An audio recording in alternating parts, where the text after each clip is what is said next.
Untuk mencegah kelangkaan oksigen penanganan pasien COVID-19 di rumah sakit rujukan, PT Pupuk Iskandar Muda membantu pengisian oksigen hingga 50 tabung per hari untuk kebutuhan Rumah Sakit Umum Daerah Cut Mutia, Aceh Utara.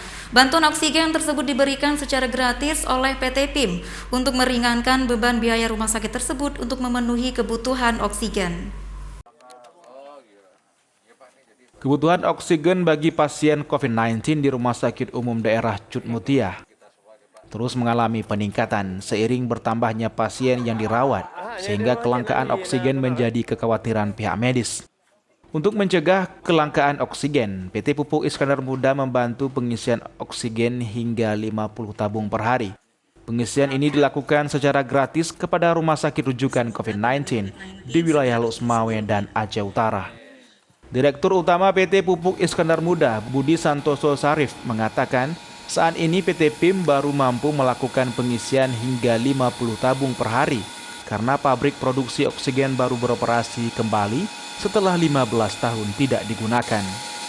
Menurut Budi, pihak rumah sakit hanya perlu menyiapkan tabung oksigen sebanyak 50 tabung per hari untuk pengisian di terminal oksigen milik BUMN ini. Jika kebutuhan melonjak, pihaknya juga menyediakan 90 tabung oksigen untuk memenuhi kuota kebutuhan rumah sakit Cut Mutia.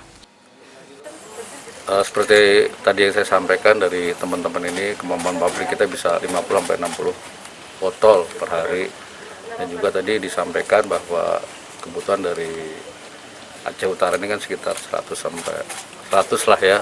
Jadi ya tidaknya ini ya karya dari teman-teman juga lah. Saya juga baru datang ini juga kaget juga karena tiba-tiba pabrik udah tidur 15 tahun dijalankan dan kemarin sudah dicoba dan hari ini juga kita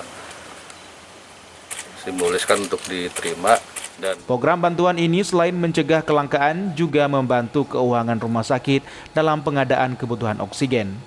Pihaknya berharap pandemi ini segera berakhir sehingga ekonomi semua sektor bisa kembali normal. Dari Kabupaten Aceh Utara, Armia Jamil Didik Ardiansyah, iNews melaporkan.